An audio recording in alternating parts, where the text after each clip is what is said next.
Right, I am Captain Holly Cottle. I'm stationed at Fort Hood right now at Darnall Army Medical Center, and my background is nursing. My name is Tori Hook, Major Tori Hook. I'm at the San Antonio Military Health System, the EMISM, and I am also a nurse by trade. My name is Major Sean Kiley. I'm stationed at Brooke Army Medical Center. My background is as a Medical Service Corps officer and newly Health Services Comptroller. My name is Captain Molly Burns. Same exact background as Sean, and I'm going to Fort Drum. So there they are. So these are our panels. So thank you all very much again. Appreciate you coming all the way from Fort Hood for you and for the rest of you here in town as well. So thank you all for being here. I'm going to ask a series of questions, and I'm going to ask that you use your microphones and just answer and be honest, give the student perspective.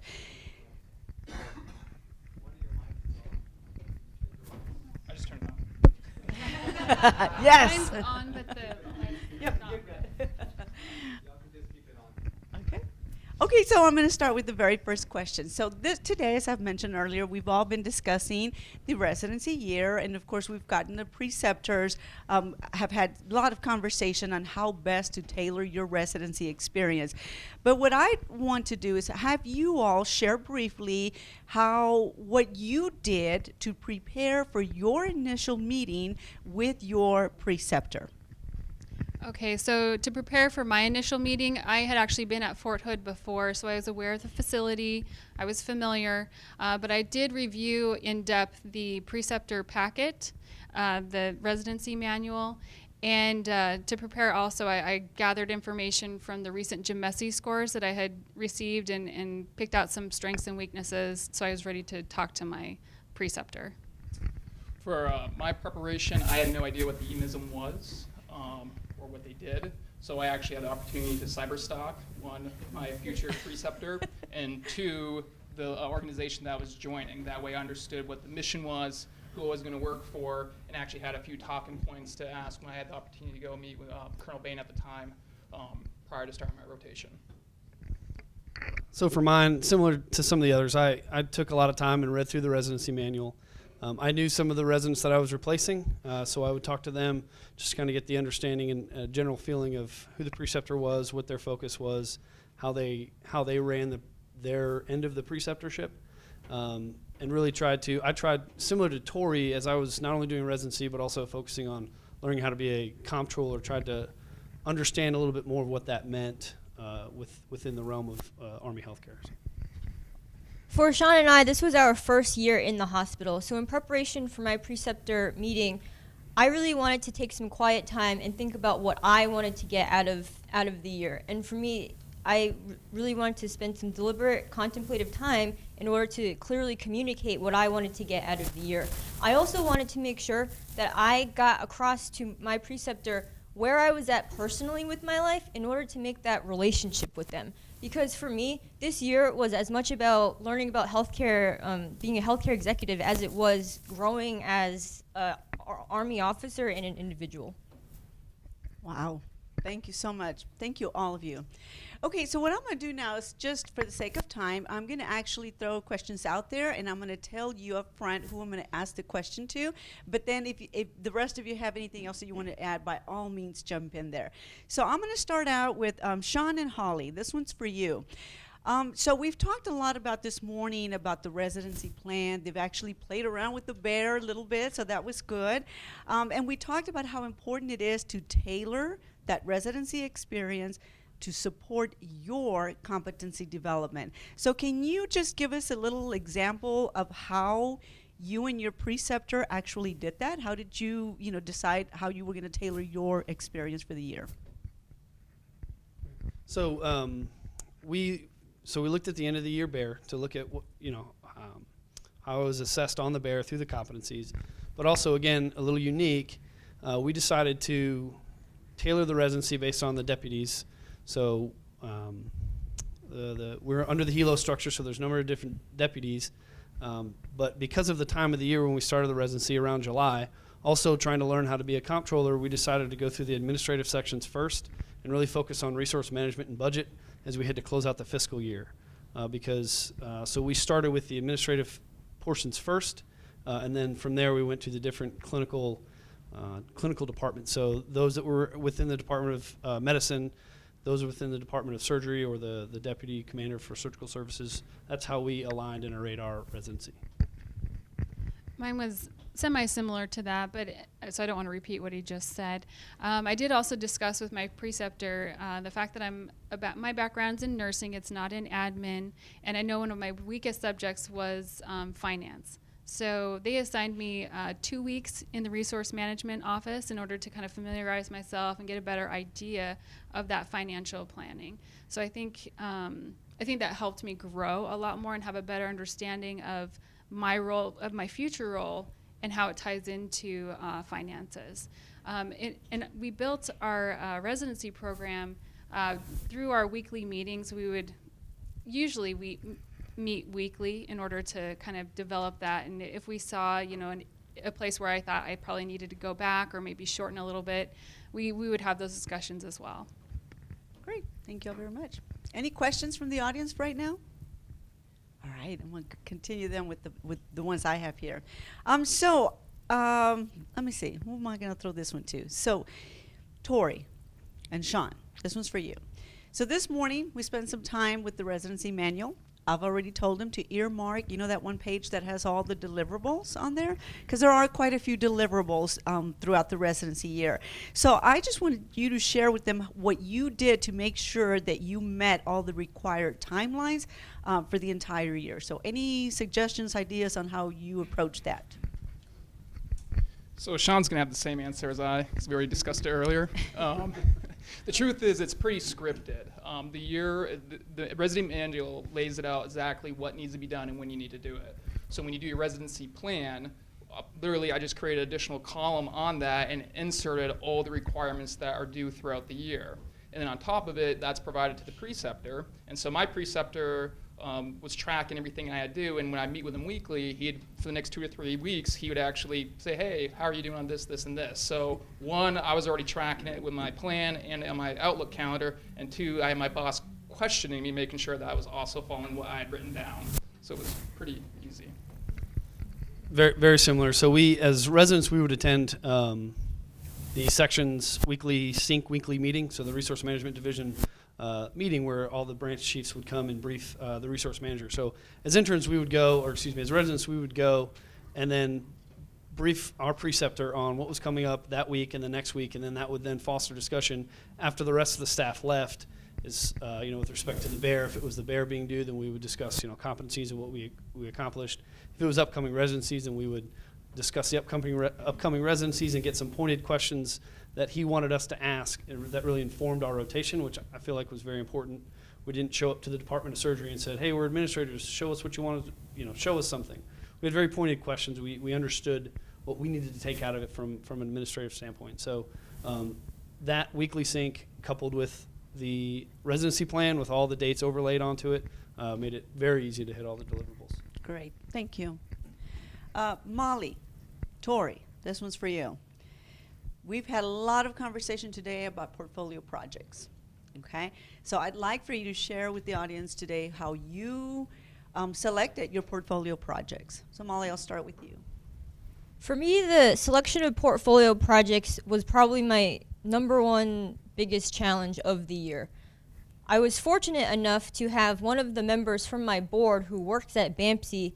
She was in the business operations department.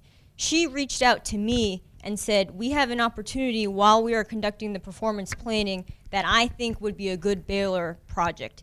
I was extremely lucky to have that as my first project because I had that support structure around me. Many students that I have talked to during this year have struggled with not receiving that support. For example, they go and schedule meetings with the stakeholders and no responses back, they can't get in touch with them. For me, I did not have that issue, so I was very fortunate. Another project that I did was, again, given to me by Baylor. I was very lucky to participate in a case competition. I would say if one of your students is chosen by the Baylor program to participate, that was one of my best opportunities this year, and I would say strongly recommend it and provide the time for them to do it. And then lastly, my last project was an anesthesia project. And I will tell you honestly, I did not time manage very well this year. I really did need the preceptor's guidance in providing kind of a little bit more directive timeline, because I did my last project right at the very end, and it was not as good as my other ones. That's a pass. I love this honesty, yes. So building on what Molly said, I'd just start out by saying that there's, in my experience where I was working at, there was projects everywhere. I mean, I feel like Buzz Lightyear, like they're everywhere. And with that said, is I had the opportunity, I evolved in my methodology for selecting my portfolio project, because as you garnered more time and experience, you realize that if your preceptor doesn't have the sphere of influence to actually help you facilitate and take away roadblocks as you're doing your projects, you can run into significant problems. So working at the EMISM, I had the opportunity to do a rotation with the VA, Humana, and TRICARE, which they all had projects, but we didn't have any sphere of influence. Like, it was hard for me to coordinate, schedule appointments, follow-ups, and that kind of stuff. And I quickly realized, like, yeah, they're great projects if I can actually carry them through. But at the end of the day, it was a lot more effort with very little juice. So I ended up picking projects that were specific to the EMISM that my boss could reach out and help influence and shape if I needed support.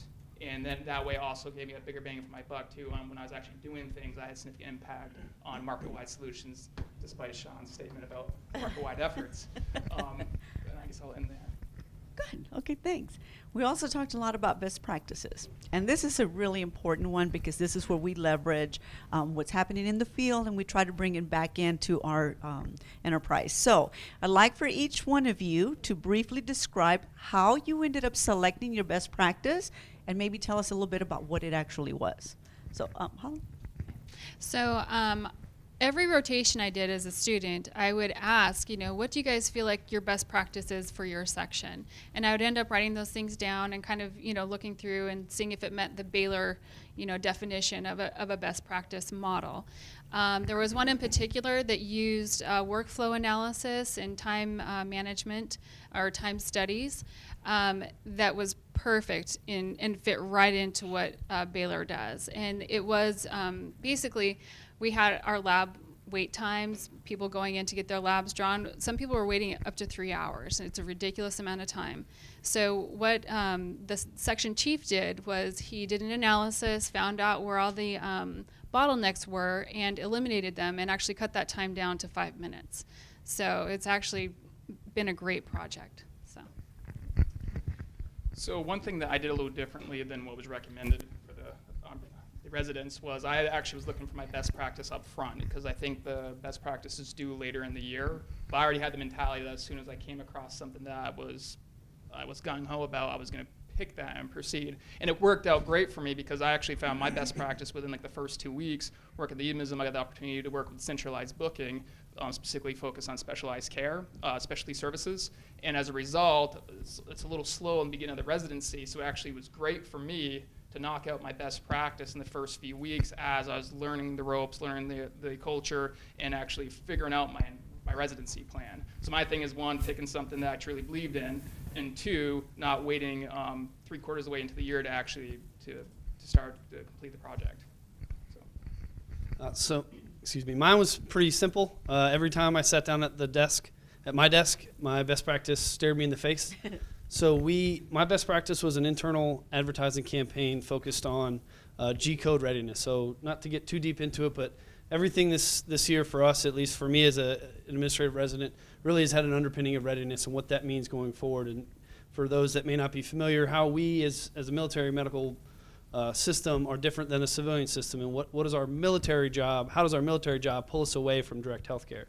So it's been a lot of focus. One of those ways that we do is as we account for our labor hours and our work spent through a system called Dimmer's Eye. One of those codes is called a G code, and that's Army time. That's Army things that pull us away from our direct health care duty. And so our preceptor, when we first started, actually gave the task to Captain Burns to say, hey, we're doing a lot of these things. We just need to start getting credit for what we're doing. So let's think of a cheap, fast, and easy way to get the message out to the staff that says, hey, you're doing it. Just account for it correctly so that in the aggregate and at the strategic level, one, we can tell the message to those decision makers what we do and why we're different from the civilian healthcare organizations. And then also, through the way the Army reimburses us, there's an incentive payout based on a percentage of time coded in the G time accurately. And so Captain Burns took the lead for the residents, and she developed screensavers that would scroll across the organization's computers when you weren't logged in, that had real catchy. So one of the codes is GFAA, and that you can use to account for physical fitness. And so it just had GFAA and said get fit anytime, anywhere, just as a real quick mnemonic device to let everybody throughout the organization know, hey, if you're doing PT, when you go in at your every 2 weeks and code it into Dimmer's Eye, use these codes. And so while we learned that correlation doesn't equate to causation, as we looked at the data for G-code time throughout the organization, there was a marked increase in, maybe at most 1 month lag from when we started so when Captain Burns started the screensavers to when, the G-code time started increasing. We started seeing incentive payouts. And so for me, that was a real easy best practice. It takes no money, and it can be implemented throughout any organization that has an internal advertising type system. The one note I would like to say about my best practice experience, again, without ever having worked in the healthcare system, to be honest, I truly did not understand what best practices were. Did we do them in quality class? Yes. Did I write it up? Yes. Did I get an A? Yes.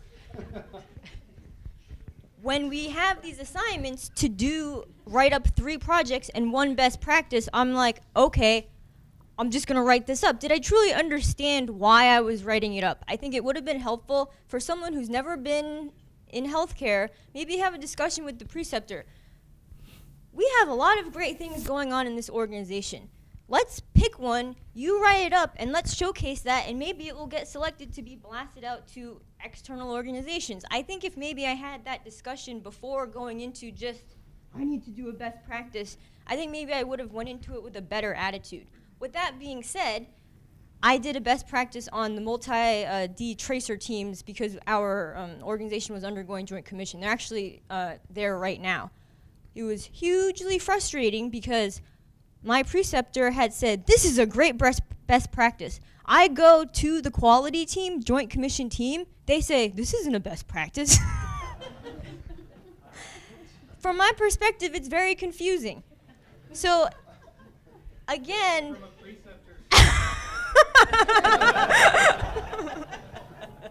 so I spent several weeks trying to go back and forth, trying to figure out how to write up this best practice. Yes, ma'am. Here, let me bring the mic to you so that we can get it on audio. For your 3 projects that were included in your portfolio, over the course of the year, what was the time frame by which the projects were identified and you actually began to work on them? For me, they were actually identified. 2 were identified very early. So I think by December, I knew what my first 2 were going to be. The third one was probably around the January, February time frame. I'd say the only thing that, again, when we have a deadline on when so many of the projects are due throughout the year, so you always have that's your backstop. And then essentially what I was saying, like I did multiple projects, and I had the opportunity to pick and choose based on that time frame which one I actually preferred and which one I could actually fit in 3 pages. So one of my projects was, it was identified rather early, so I think within a month. There's an individual working within resource management that was a year. He had just finished his Army-Baylor residency, so he kind of kept attuned to projects that may be Baylor worthy. So he put me in contact with a stakeholder.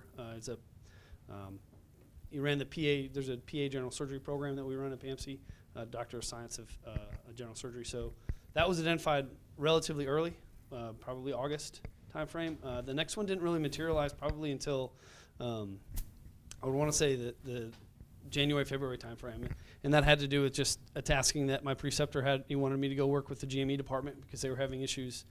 Back to Dimmer's Eye, they were having issues with their accuracy for the GME students. And so as I started working, then I said, this would be a great project. I think I'm going to write it up. And I was lucky enough to be on a case competition. So Major Hook, myself, and another classmate went up to Baylor, Maine, University of Waco, and Colonel Gilson, sorry. And we did. We won. So we were part of it was a business case analysis centered on healthcare. So we went up there and won, and we were able to use that case competition, all the work that we did for our third portfolio project. So mine was kind of sprinkled throughout the year. Ma'am, to confirm the question, it was how long did it take for each project? Well, you had mentioned that your anesthesia project, it was the last minute. When did you start to identify the projects that you would ultimately put in your portfolio? So in the beginning of the year, I had this running list of topics that I thought I was going to do a project on. And of course, that morphed and evolved tremendously throughout the year. The time frame for my projects was case competition September to October, because that was when it actually was in October. My first podiatry project, October till February. I spent way too long on that. March, 3 months for my next project. And then also keep in mind that Sean and we were also undergoing comptroller training. So our entire focus was not on the projects. And we're trying to balance, and that was a struggle. And then the anesthesia, my last one, came up, literally it was investigating for a month and then trying to scramble to write it up in a month. I just want to add one quick thing on the projects. It was probably said 100 times when you're in the actual didactic phase, but until actually the light bulb goes off, it doesn't make sense. And one was the projects, right? A lot of people have this, or I had the thought process of project is from when you start it to when it's closed. And that's not the case for the portfolio. It is you can pick a piece of that project, and that's what your write-up is actually on. You actually don't have to do the entire full implementation and the reevaluation. It could just be the formulation and actually getting a concept bought off on by some board or whatever, and that could be what your portfolio is. Just real fast to add before anything else. These guys may disagree with me, but for me, the sooner the better. If you guys have a list of stuff that you want us to do, please let us know ahead of time that we can time manage and kind of get things done ahead of time. So we had some discussion this morning on the benefit of portfolio projects and short kind of write-ups on them, et cetera, versus what some of us had to do that are a little bit more seasoned in the audience, which was an extensive paper that you had to get knee-deep in, so to speak. And the concern that I expressed this morning was that what I see from a lot of folks coming out of residency is that there's a lack of skill to get knee-deep into projects. And so I would just like to get y'all's take on, do you feel that doing a lot of things across the organization was beneficial, or do you think that getting deeper involved into a bigger project would better serve you in the long run for your post-residency assignments? Sir, go ahead. Sir, for me, having no hospital experience, I think it was value added to be able to get into a lot of things, to understand that. Because if I had come in and been laser focused on one thing or one department, I feel like I probably would have missed just knowing myself. And if I was if I had identified the project early, I may have not had a full robust rotation. So for me, the multifaceted I guess outlook was helpful to understand how a hospital organization works, having never set foot other than as a patient. So for me, I think it can go both ways. So part of our like he was saying, we need to get that rotation and get the experience in different departments, and working on projects with different sections can be very beneficial. But I also do agree that getting knee deep in something is beneficial as well as far as development goes. I like the fact that we only had to write a 3-page statement, because I think in the future, if we're doing a white paper and we want something done, we're going to have to learn to condense what we're saying in a very concise manner and push it out. So I think there's value to both. So. I was going to say it gives us a buffer and a way out. So one of the projects I did was actually a radiology standardization across the entire market, because we have 3 packs, and it's like, why don't we have a 1-pack solution where if we have multiple sites, why can't a radiologist just jump on and read and not have different work lists and workflow issues? And so I did that project way at the beginning of the year, But even after I'm done that portfolio project, I've still been part of that team as it's progressed. So it wasn't, so I had the opportunity and I wanted to, and I've been part of that knee-deep process as I've been working with AGFA. I've been working with the folks up at DHA, USOM, and AFMO, and all that kind of stuff. So there is opportunity, even though the project, this is all the project is, you still have the opportunity to get knee-deep into it. But on other projects, I'm just like, yeah, I'm going to walk away because it's too much fun. So for me, I'm going to bring up 2 Baylorisms. Number 1, it depends, and number 2, Donabedian. So with the student, what is the desired outcome? So, you know, what is that student's goal for that residency year, and where are they going for their next assignment? And then also, I got an opportunity to go to some of the other sites, and when one of my classmates set up rotation for me for one day at a private sector hospital, the first thing they started with was patient safety. So I think maybe another consideration to, are we going a mile wide and shallow or narrow and deep, is what's the order? What are we starting with? So for me, if I was to do this all over again, I would say I want to do a really deep, detailed rotation, patient safety. Let's get my mindset centered on the patient. Then let me go see business ops and let me understand where the data is coming from. So if I were to do everything over again, that's. So that's a wonderful segue. Thank you very much, because you all have completed, you all have your degrees, can't take it back. So what's missing? What do you wish you could change or do differently through your experience, whether it's didactic or the residency? What would you do differently? Actually, all of you. So for me, I was pretty blessed in that my preceptor was really engaged, and my rotation residency officer was phenomenal. It's a double-edged sword, though, because I reflect a little bit and said, hey, my opportunity to be a future healthcare leader, this was a great experience. But then I look at Colonel Wood, and I'm like, man, if I could have actually worked at the region to do my future job, which if I would have worked with him, I would be much more prepped to do that, specifically down the nurse corps track. It is a double-edged sword. But for me personally, as I reflect back, I wish I would have focused a little bit more on my credentialing. Meaning I need probably a few more hours here and there to maintain BLS, my nursing license, doing the BOG exam, doing a project that was actually Lean Six Sigma focused so I could get certified as a black belt, that kind of stuff. So I think my personal residency rotation, I missed kind of those credentialing pieces, but I think everything else was phenomenal. For me, from a very small scale, you said didactic. What would have helped me, and this is probably selfish, but a short elective, and I've spoken to some folks at Baylor about this before, an intro to the MHS and how a military hospital works. So part of what I had to learn when I first showed up was what's the structure, what's the governance, and there's governing documents that tell us that, but it's one thing to sit down in your office and read a 30-page PDF, and it's another thing to, and so in one sense I did learn because I was able to go out and we were given unfettered access to the executive suite all the way down to our little hole in the basement. So there was never an issue with that. But if I had gotten a little bit didactic instruction of, hey, here's, we talked about I mentioned the HELOS model, which I won't try to tell you that acronym, but I think it's Health Executive Leadership. So that model, what that means and what that looks like, and the role of the CNO versus the CMO as we have other deputy commanders, and just some of that military treatment specific training, I think would have just been a little bit of a benefit. Again, it's being selfish, not having spent any time in a hospital. And then what was missing, again, for me, not from an organizational standpoint, I just would redo my residency a little bit different, somewhat similar to Captain Burns said. I would focus a lot more on residencies early because we did have some other competing requirements. And so while I still don't feel shortchanged by any measure, I would focus on things differently in the first half of the year and then focus on other things in the second half of the year.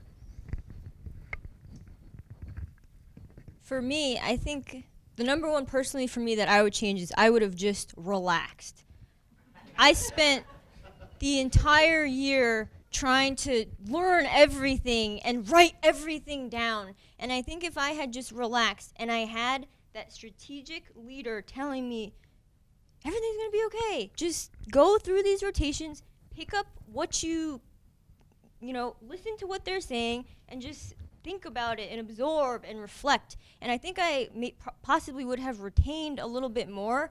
And then the other thing is, I wish that I had a little bit of a better deliberate plan. Of course, we had our plan that we turned in to Ms. Bailey, but what we don't know, we don't know. So we need that guidance and we need that help when we sit down for the first time and we clearly communicate what we want to get out of the year. I think the one thing that was missing for the didactic phase, nothing for me. I think that was chock full of a lot of stuff. We're good there. but for the second part of the phase, nobody in our facility knew or understood what the role of a Baylor resident was. So a lot of times they expect us to come into their section and be the subject matter experts. And I'm like, whoa, hold up. I was like, I'm not sure what system you're talking about right now. And they would, kind of have that expectation. Like, you guys were at Baylor, you should have learned this military systems. I just told them, okay, it's like we focused on a big, broad healthcare administrator role in education. So I kind of had to bring it back. It would have been helpful to have my preceptor kind of prep people ahead of time and let them know, hey, this is what their role is, this is their knowledge, and this is what they're seeking. So if you could maybe have that conversation. Thank you all very much, sir. Sounds like you might have done a rotation or two through a civilian facility, but for the most part, it sounds like your residencies were all in military health facilities. How about your peers or colleagues that you know that did their residencies in the civilian side? What have you heard from them in either differences, similarities, things to run from, things to run towards? So one of our good friends, the Coast Guard guy, he's downtown, and we actually, a couple of us had the opportunity to actually do a rotation at Baptist and then see their daily operations. And it's funny because we kind of already knew it. When you're actually our experience, our thought process talk with them is that when you're driven by the almighty dollar, life actually makes more sense. When you're driven by Congress, You had to see Colonel Smocker retired. I did, sir. I did. So, and he was great. I had to actually get to spend the day with him, and the metrics, the timeliness, it's a much smaller system. So I think that significantly helps compared when the MHS. You're looking at like the data from the MHS wide. But from my experience with him, things just made more sense. There was less bosses to answer to, and the metrics were more timely. Like, you're looking at a lot of the data. It's actually more real time versus the 3-month lag for can't even think of what's M2. So I think that was probably a big difference, an eye opener for me. And then so Greg would always come back and tell us, like, man, the military health system is archaic and slow, but it's like we kind of do serve different bosses per se. And just remind them that Congress has their thought process, and what we're supposed to be doing heavily influences our daily activities. So I think that was what I got from the interaction. So talking to the students at the civilian sites was actually one of my favorite things to do this year. And everybody is different, every individual is different, every preceptor is different. Some people were saying their preceptor did not give them enough guidance. Some people were saying, oh, they felt too restricted and constrained. So you have both ends of the spectrum, and I think it really depends on just how that person is and how are each of those two parts of the relationship able to mold and open to new experiences and making that balance. I would encourage a lot of informal crosstalk between the students at the civilian and in the military. Ms. Bailey is doing that. She's doing a formal forum with posting questions and answers, but what I really got the most out of this year was talking to those people at the other sites in order to compare MHS to the civilian side. And really, the feeling that I got, and I didn't talk to everyone, but those that I talked to, is that really less kind of still in a student mode, more in like, we're going to give you like real decisions and real things to do, and you'll learn while you go along. Whereas I felt myself at times and others that I've talked to at other MTFs were still in more of a, let's just go around, let's observe. You know, if somebody engages you and they have an opportunity for you to, you know, improve a process, then you can work on a project with them. But almost more of like this, some of the folks in the civilian organizations were an extension of the staff. While they still learn and they still rotate, it was, you're going to be my person for X.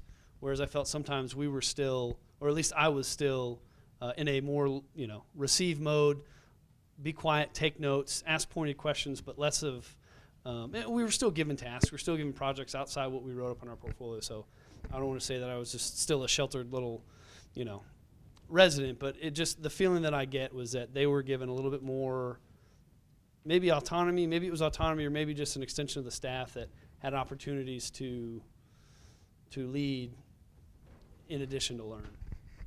Yeah, and I'll add on that too. It's just the rigidness of the structure, and that's actually a huge difference too, even between the Army, Air Force, and like the VA. And then the short time I did at Baptist was the hierarchy of the organization. In my opinion, the civilian side is a little bit more flat, where people actually are less timid, or if there's an issue or a problem, they actually have no problem coming and talking. It's not, the term's not collegial, but there is this difference in how people approach and actually attack meetings and actually develop plans and solutions. So I think just building off what you're saying, that. Yeah, so believe it or not, I mean, as far as from the preceptor's point of view, we have a plan for how we want to execute your residency, or how to get you through the residency. And we have certain expectations of residents as they come into our facilities. But I guess just to kind of to tag on to something that was mentioned by one of you earlier on, what was your expectation when you showed up to the organization and you met with your preceptor for the first time? Like, what did you want that preceptor to be or do for the year that you were going to work together? From talking to a lot of the other students, and then also seeing how our residency year has shaped, we were lucky enough to have Captain Huhulis, who graduated Baylor last year, and he was the budget officer. He talked to us every day, and he was filling in those operational concepts. We spoke to Colonel Craig about the more strategic pieces. So in my mind, what I saw this year, and if I were to go to a civilian site or something, I would think that the preceptor is not going to be talking to you all the time every day, but they are providing that strategic level guidance, and it's under the assumption that the student is getting those operational and tactical concepts somewhere else. And I would think that the preceptor would facilitate and make sure that's happening. I would agree. My expectation was, help me get access. I didn't want I didn't want it prescribed, day in, day out. I did like some structure. There were times when, we probably could have, I won't speak for you, I could have used a little bit more structure. But I enjoyed the ability to, like I said, access to senior level meetings with, we sat in on meetings between the hospital commander and the MedCom commander and the DHA leadership, and it was a phenomenal experience. We never were questioned, and that was kind of my expectation, was open the doors to us, let us sit there and take notes, and let us just be throughout the hospital, but at the same time provide some guidance, provide some left and right limits, and let us figure it out. And that, for me, that's how I like to learn.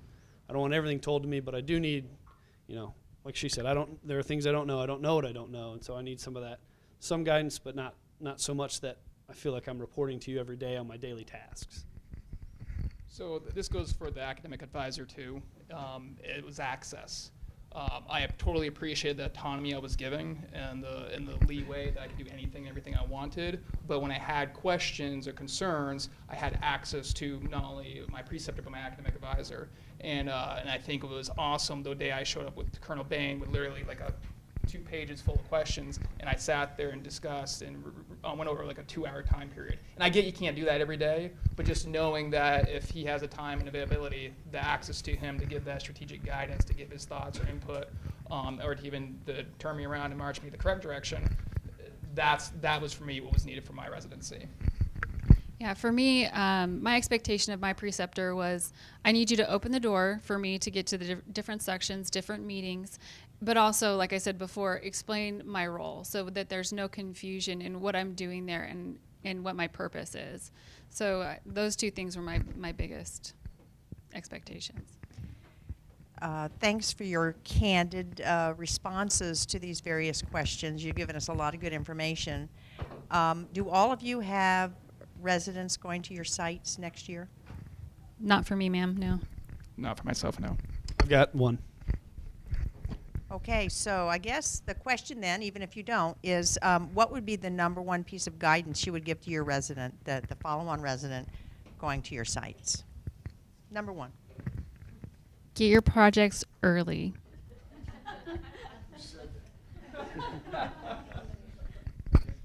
So again, I keep saying this. Mine's a little different. Mine was a little different because we have to overlay the financial comptrollership as well. But my advice will be to the incoming resident to focus as much as you can on rotations in the first half of the year. Try to identify those projects. I was worthless, so that's why it took me so long to get the first project done, because I got the project and they're just things that I didn't know, things about hospital operations that I didn't know, that I needed to learn. And once I learned those things, it became a lot easier to finish the project. So try to identify it early, focus on the rotations early so that you leave basically the spring for some of the financial requirements that we have. I think I would just say keep the big picture in mind. It's very easy when you're talking to your classmates and they're saying, oh, I'm so happy I just got this project done. You start getting funneled in and you start just worrying about writing the projects. The big picture is that this is going to be a great year, and take advantage of it. The year is what you make of it. Have no fear in going anywhere in the hospital. This is the time when you can do it, and we're never going to get this year back. So I was just going to quickly say that I had an interesting rotation with where I work, is that we actually I've been informed multiple times that we have no real authority or funding. So as a result, I have to know what our organization does and how we influence the current market. And then October 1st is around the corner, despite Sean refusing to accept that fact. Things are changing, so just be aware that the strategic picture is constantly changing and evolving, and just having that understanding, it allowed me to engage and accept things that we cannot change. So this question's for the two MSCs in the group, not so much for the nurses, but y'all could weigh in too if you need to. So you've expressed a concern about you went into a hospital with really no background. And I was one of those guys back in the day in 70 Hotel knuckle dragger that switched over. And we didn't have a good program then. But you got a handful of DCAs that are sitting in the audience here today. And so what can we do from the field, so to speak, to better help? I mean, y'all are through it now, but better help post classes to bridge that gap that's out there. I mean, one of the things that we did in Central Region last year, about August time frame, is we had a DCA leader development session, and we invited some of the Baylor class to come over, and I don't know, 15, 20 folks came over for that, and had a good discussion with them, more geared towards what a DCA expects from a resident and somebody post-residency, but obviously there was a gap in there, and even just making sure that folks understood how healthcare is conducted in a military treatment facility, which quite honestly is different than our civilian counterparts out there, and in some ways significantly different. So what's y'all's opinion on how we could do that better, and then what do we have to do from where we sit to ensure that happens, and that maybe is more programmatically directed?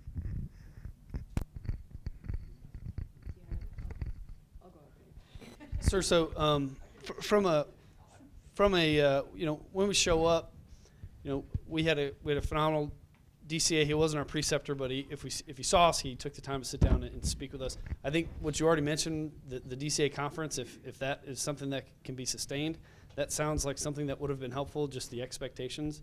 I think early on in our rotations, we did sit down with the DCA and said, again, this was more from a comptroller bent, but what do you expect from us as comptrollers? What we're going to go, we're going out through your span of control. What should we look for? And that did help. That did help explain, at least to me, how the hospital worked. And then when we first got in, I don't know if this will happen every year, but we sat in through the solvency briefs from the general up to region and from region up to the Medcom DCGO. And for me, that helped shape the organization and understand what was important from the clinical perspective, from an administrative perspective. So really, sir, it's just access. It's access to the meetings. It's it's being a fly on the wall. I mean, you could say a week onboarding where you go through Helos and you go through the deputies and that stuff, sir. And that may be okay if you have time, but for me, it was and it will be just access to you and to your peers and the executive level meetings. That's what helped me understand how the hospital runs. From my personal perspective, sir, I struggled this year with where MHS sat in relation to American healthcare, in relation to healthcare around the world. And so I think maybe some guiding conversation about just leading me into, hey, I think I need to go maybe read up more and discover on my own about what's going on on the outside. Because when you're in the military treatment facility, everything is about MHS. It's about readiness. Because there's so much there, there's no time to really go out and see what or learn what is going on in the private sector. And I think especially in the landscape of healthcare in the country today, I think bringing in those pieces so you know the bigger picture and where MHS deviates from what's going on in the country and how policy affects. I think one of the biggest things that I gained from our comptroller internship was just how much healthcare is driven by the DC region, and I think maybe just more of that would have been healthy for me to understand the strategic picture. So I'd like to comment on that too. I think and something that I'd like to point out. But this is really a 2-year process, and we're kind of talking about that Bloom's taxonomy again with the knowledge. So one of the things that we do is a lot of our students either come strictly from a clinical background and not the leadership portion yet, or they come from field hospitals and don't understand how a hospital works. And so for that first didactic year, we set up an environment where they've got 49 colleagues that are learning the stuff together, right? And then they've got to look at physicians, nurses, MSCs, and a lot. The transition, I think that's very good for their growth, but difficult for them to this year is now they don't have all those colleagues on their left and right.